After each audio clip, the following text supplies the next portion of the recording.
Greetings and salutations, everyone. I hope everyone is still doing well, and welcome to this end of the night or early morning bonus upload. Before we jump into it, a couple quick links. As many of you know, I rely on Patreon, PayPal, channel membership, and the merch to help the channel to continue to grow and go. Links to Patreon, PayPal, and channel membership is in the description below.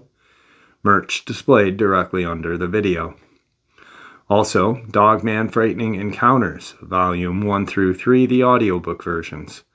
They were written and researched by Tom Lyons, narrated and produced by me, Jeff Nadolny.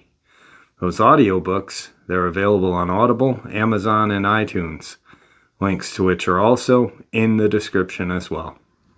And finally, last but definitely not least, if you'd really like to help support the channel to continue to grow and go, simply subscribe. It does not cost a cent. Click that like button, takes half a second. If you don't want to miss out on any of the informative uploads that I put out daily, click that bell icon, and folks, please leave a comment and share the video. Why? Well, because all of these things really do help the channel to continue to grow and go. They definitely do matter, and they are appreciated. And with that, I have taken far too much of your time. Let's jump in to this early morning or middle of the night bonus upload, shall we? Today's first encounter. Mike lives near Irwin, Tennessee, along with his wife and their dog. Mike and his wife have had 2 encounters with feral wild men. One encounter was just recent. Mike said the first encounter was back in June of 2019 when he and his wife were both in their living room together watching TV at around 8 p.m. They were both startled when they saw a deformed man's face appear in a window. Mike's wife literally yelled out in fright, stared at them, and gave them an evil smile and ran off into the woods. They did call the police. Police searched the yard and tree line but found nothing. By 11 p.m., while in bed, Mike and his wife, who couldn't sleep and had the gun nearby, heard disturbing laughter from outside of the window. The laugh was a lunatic-type laugh. Mike took his gun and went out the door and out of his porch, where he yelled, "Get the hell out of here," and shot 2 rounds into the ground. Mike saw not 1 but 2 wild men run from behind his shed into the woods. Mike was so disturbed at the sight of them that he shut and locked the door. He returned to the bed with his wife, but they both could not sleep. The following morning, Mike's wife routinely let their dog outside to use the restroom. The dog will do her business, then will always return to the front door and scratch to be let in. The dog was not seen again since his wife let her outside that morning. Just last week, Mike's wife had a sighting. She was returning home from the supermarket and was unloading groceries from her truck when something up in the trees grabbed her attention. She saw a deformed man up in a tree staring at her and grinning widely. She got back in her truck and left and drove to her husband's office. They both don't know what to do because the police are finding nothing and they feel like they are not being taken seriously by law enforcement. Mike did install several security cameras. Mike's description of the wild man: taller than 6 foot, thin but toned body, long hair on their heads with patches of hair throughout their bodies, pale gray skin, long fingernails. Eyes are large and wide and are black. Looks like a man/Bigfoot troll mix, deformed features in the face and head. Update: Mike did locate the dog about 1/8 of a mile from his house in the woods, dead. The dog was not in great condition, and I will not go into those details here, but fur was how he recognized his dog. To be conservative, there was not much left but fur and bones. The wife does believe a feral wild man is responsible. Mike and his wife continue to have sightings, but mostly up in trees. They have excluded the police because the police never find anything and have told Mike and his wife that they are most likely seeing campers throughout the woods. Mike's wife stated that she is aware of times when the feral wild men are near because of an odor, a very distinct odor. The wife seems to be having more sightings than her husband. They believe the feral men are more interested in her. They have had one additional scare of something peeking through their window and described the face as looking like an evil Smeagol from Lord of the Rings, describing the hit-and-miss strings of long hair and almost bald scalp. They have both heard a lunatic-type laughing in the woods at night. It's not everyday occurrence, but they are afraid, they are mindful and careful. Mike says it's one of those things where you have to try to live with it, stay out of the woods and stay armed just in case. The wife is sure these feral wild men are not Bigfoot and not campers just messing with them. Today's second encounter. This takes place in my hometown of Vernon, New Jersey, 2009. The town is near the northern tip of New Jersey in the Appalachian Mountains and borders New York State. I was 17 at the time and at a party with friends. The town's very large and divided up into different communities, most lake-based. But the one my friend's house was in was called Old Orchard. It's more developed than the typical neighborhood, but was up a steep hill with lots of woods around it. It was a summer evening, so we spent our time outside in their backyard. Some people were drinking, but myself and the other witness were not. The backyard had a thin tree line dividing it from another lot behind it, and with leaves on the trees, it was thick enough to block your view from the yard. Well, after dark, I went through the tree line and into the next lot with someone.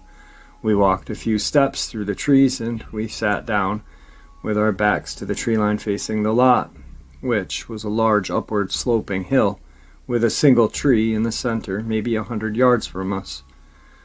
The lot was bordered on the right by a road with a street light that partially illuminated the area, and to the left there were similar tree lines bordering other properties. After sitting and talking for a while, we both fell quiet when we heard something. It was just for a moment, but it sounded like sniffing, like the sound of a dog makes, with its nose to the ground searching for something. I was facing the tree line bordering my friend's property. We could clearly hear everyone in the yard carrying on only feet away. The sniffing sound did not continue. I glanced around behind me into the lot and saw nothing. We continued to talk. To preface the rest of the story, I want to note that northern New Jersey has a large black bear population, and in my town it is very common to see them in your yard, crossing the road, or even have them break into your home in search of food. Combine that with being someone who spent a lot of time outside and in the woods, I know what a bear looks like and how it moves and sounds. And I know what other large predators are in the area, and what I saw was none of these things. So some time passes, long enough to forget about the phantom sniffing, and then I hear it again. And the other person does as well. It's the same nose to the ground, sniffing out prey type sound, and it's loud and seemingly coming from all around us. We can still hear the party going on, and as loud as the sniffing is, they don't seem to notice it. I look at the person I'm with. They're frozen, with their eyes locked on something ahead of them. I turn and face into the lot as the sniffing continues.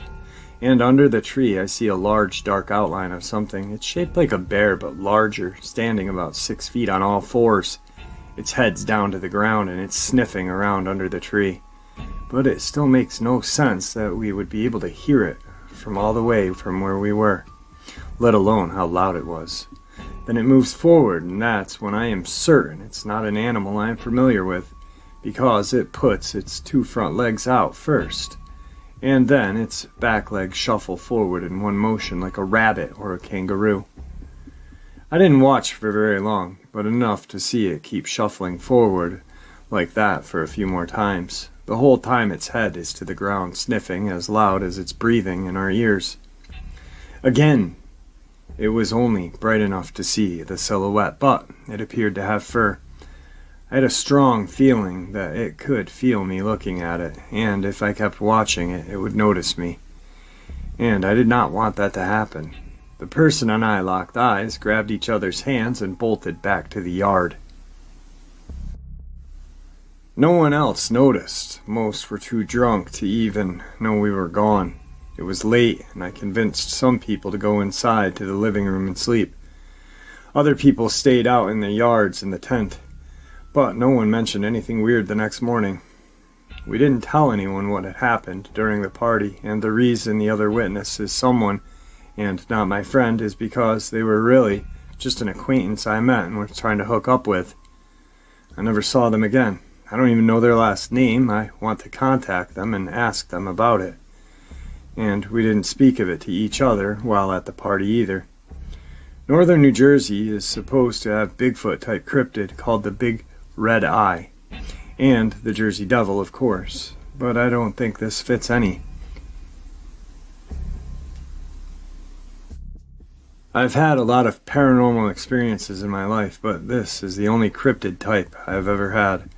I don't know what it was, but I got a distinct feeling it was something that I was not supposed to see. Today's third part of the upload. This is what I was talking about in the first encounter.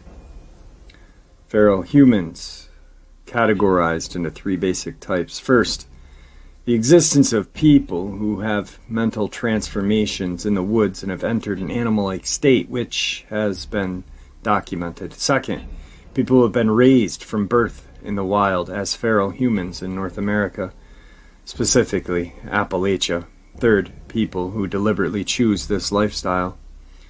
Further, we are convinced that a certain percentage of these so-called Bigfoot sightings are actually these feral humans, or persons in near feral state. The Mays Lick area had an albino Bigfoot flap in the 1980s, which could be a human being living in the wild. October 7th, 1980, Mays Lick, Kentucky, Mason County. Charles Fulton and his family were watching television when they heard a loud noise on the front porch. Fulton said he heard his son's pet rooster disturbed when he peered out the front door. He saw a white, hairy creature with pink eyes that must have weighed 400 pounds and was about 7 feet tall. The creature was holding the rooster by its neck and then threw it against the side of the house. It then proceeded around back of the house into a vacant lot.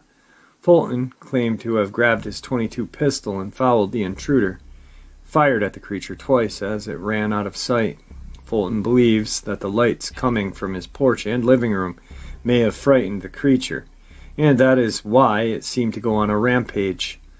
Fulton said that this white hair was real long, much like a horse's mane. He also stated that the creature was man-like, except the eyes were like that of an animal. November 5th, 1980, Mason County, Kentucky, west of Maysville on US 68. Mr. Noble Clay, an Alabama truck driver, was hauling steel west on US Route 68 when he saw a figure on the opposite side of the highway. He slowed his vehicle and turned on his high beams, thinking that it was a hitchhiker. When he approached the figure, he was shocked to see an enormous humanoid creature with white hair. After this encounter, he contacted locals on CB Channel 22 to see if there was a zoo or circus in the area. He thought that possibly an ape had escaped. When police were called to investigate, they took Clay's statement and filed a report. He stated to the police that he had never been to this area before and knew nothing about alleged Bigfoot reports. The police believed that Clay was serious on what he reported. This incident was on file with the Maysville, Kentucky Police Department. Summer of 1985, Estill County, Kentucky. After local residents began reporting a man-like figure prowling in the woods near their homes, Bigfoot rumors began circulating like wildfire in the area. Police combed the wilderness in the area and apprehended name withheld a native of Irvine, Kentucky, who had been on the missing persons list for 3 years, according to reports. He was naked but covered with mud and foliage to the extent that vines and moss and lichen were actually growing in his hair and on his body. He was in a completely animal-like state, could not and would not speak English, and had to be forcibly subdued. He was taken to Patty A. Clay Hospital in Richmond. We have no further reports on his recovery. The spring of 1990, Red River Gorge near Slade, Kentucky in Powell County. An author encountered a face-to-face in the wilderness near Cloud Splitter Rock. An adult 30s Caucasian male walking in the woods naked but covered with mud, leaves, and vines, which were matted into his hair and beard as well, giving him an almost absurd swamp thing appearance. He walked with a hunched, ape-like gait.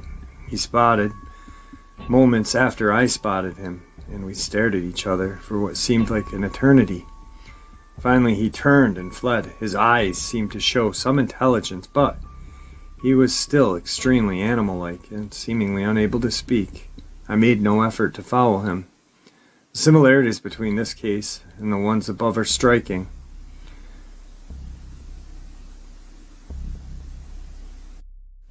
Today's fourth part is where some of these missing persons and theories of cryptids and these so-called wild men or interbred, whatever the hell they are, comes to light right now. I live in the Great Smoky Mountains, and I know what snatches children. I'm on the North Carolina side of the Great Smoky Mountains, lived there my entire life. All of us know what's in these woods and mountains. Since the 30s and 40s, there have been feral wild men living in these mountains. They are fast. They will snatch livestock and children. The FBI knows. It's why they don't get involved. I've heard other stories that there are some attempt to kill these feral wild men, but they still exist even today. And I'm not talking about some end-of-the-day extremist who took the woods. I mean feral, completely wild men with their own language living underground. We don't go into these woods at night. During the day, we make sure to stay on the trails. Sometimes you will smell it, that putrid scent. At night, you'll hear them hollering, supposed inbreds. The locals around here know what happened to Dennis Martin. He was snatched by one of those wild feral men. It's not uncommon for people to go missing here. They are normally found, but you'd also be surprised at the number of children who simply disappear. The FBI has covered it up for years. Where do you think the movie The Hills Have Eyes come from? It's true. I hear them from time to time, disturbing sounds. They live all up and down the mountains here, in national parks and forests.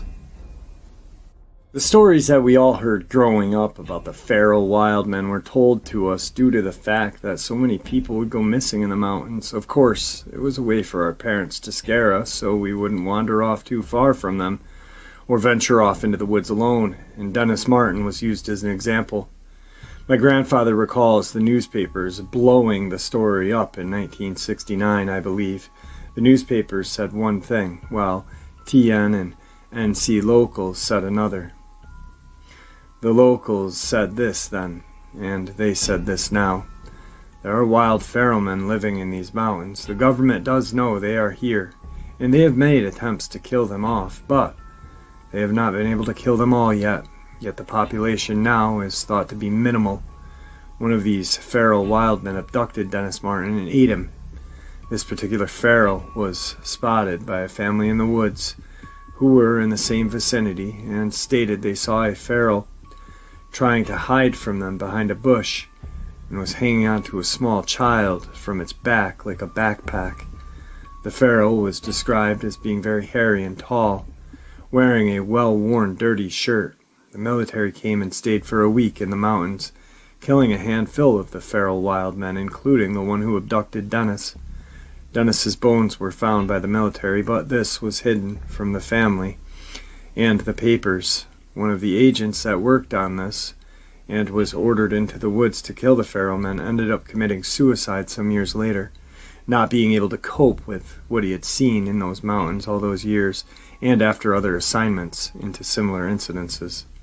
My grandfather claimed to have seen 2 of them in his life. He told me that his first encounter was when he was a child, years before the Martin case. when he and his dad were on a trail in the woods on the Tennessee-North Carolina line when they both approached a dead-end area that bordered a heavy tree line. Just inside the tree line, they saw a wild hillbilly leaning over a deer eating its insides. Wild hillbilly is what my grandfather said the locals used to call them long before any media named them anything else. The wild hillbilly was man-like, long hair, and was very oily and dirty. The body hair was extensive. The man was bloody, having obviously just killed the deer. My grandfather said that his dad would later say that the hillbilly had a string of deer guts in his deformed hand. My grandfather has always mentioned the smell of pure garbage and vomit. They both stopped and walked backwards until they were out of the hillbilly's sight, but said the hillbilly was obviously startled and screaming, as if saying, "Stay the fuck back, this is my deer." The hillbilly was dragging the deer back further into the tree line as my grandfather and his dad backed away. The second sighting was when my grandfather was hunting in '97. He and his buddy saw a female. They said they were taken back at the obvious sign of breasts, but this one looked more Bigfoot-like. She was running and then suddenly jumped into some hole in the ground and disappeared. They did not go looking for it. This is where the underground cave systems come into play. Inside the mountains and in the caves is where these wild men Bigfoot creatures are at. And that's why they cannot be found. It's worldwide. Governments know of them. They don't get involved with these creatures unless there's a disappearance and they have to go in and kill, as they did with Dennis Martin. Our governments admitting to these creatures and UFOs would break down our religious systems. Dealing with public about these creatures is something that has been avoided for years at all costs. Our caves and mountains can't be controlled. The underground cave systems are massive, and what's in them is beyond basic human comprehension. Yes, these wild feral men are cannibal and inbred. They will often snatch children to eat. Some are raised to reproduce. The geriatric population and disabled are easy targets for food because it's not expected they'll fight back. They also have trap doors in the woods and doors in the mountains.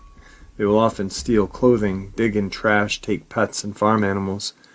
Though I personally have never seen a wild feral man, I do have evidence of them. The smell also. I have tons of stories and other things I've seen out in these mountains, more demonic, but so far I have yet to see a wild feral man. I believe, though, only because of the other things I have experienced out here throughout my life. I believe that a lot of the missing 411 cases will not be solved. Kids, hunters, tourists, all missing in a blink of an eye. Everyone always expects reasonable explanations for things because we are still so primitive. Our eyes are just not open to what's really out there. I do not believe much of the population could mentally handle or cope with it if they did know the truth. I believe the wild feral men are Panamanian jungle was also a reason responsible for the Frone Kramers case. I am a believer, yet I still live here in these woods. If you're a hiker, a hunter, or grew up around the mountains, then you know the hold that the mountains and forests can have over you. Such beauty, such fright. Today's final encounter. I went on a family vacation to the Great Smoky Mountains. I'm not sure what month it was, but in the spring. We'd been there a few days, exploring just everywhere. This is something we have done every year, but this year it turned out to be very different. It was the day before we were about to leave and head back home. My dad decided we would all take a walk down the trails and streams. We were at Deep Creek Loop Trail. My dad had taken his fishing pole. Dad, Mom, my brother, and myself were walking by the stream. My brother and I kind of walked away from the stream a little ways off the trail into the woods. I'm not sure how far from my parents. I do know I couldn't see them anymore. I don't remember if my brother or myself saw it first. From the side view, my first thought was an animal because of the movement in the trees. So being very quiet, we stepped to the side by the tree to hide and be able to watch it. What I thought was an animal was indeed not. It heard us and turned toward us. What I saw was horrifying. It was bent over, devouring a dead animal, possibly a deer. It was tearing its guts out and eating it. It had bloody hands, face, and chest. I saw enough to know this was not an animal, but dear God, it was not a man either. It had blood, flesh hanging from its mouth and hands. It had a large forehead that looked like it had knots. It was very hairy, but not as hairy as a bear or Bigfoot, and between the blood and skin looked dirty. It was a deformed man. We were so scared my brother took off, running first, then I followed. I turned just for a second to see if it was coming after us. As I was turning to run also, it took off running the other way. It didn't stand totally straight up, but I could tell it was a male. By what I saw, it was at least 6 feet tall, may have been even taller. Since he didn't stand straight, it was hard to tell.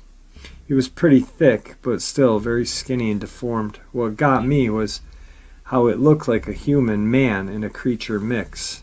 I could also smell an odor that was like flesh and garbage. We ran back to my parents and told them. My dad at first thought we might have been trying to pull a prank on him. He played along and walked back to where he had come from. A minute later, he came back and said, "We have to go now." His face was pale, like he had lost all his color. We went to a ranger and told him everything. He said he was going to call another ranger, and they would look into it. They thanked us as we drove off. That was our last visit there. I had nightmares for a while, but never spoke of it to anyone. I still don't know what we saw, but this was a man that was mixed with a monster.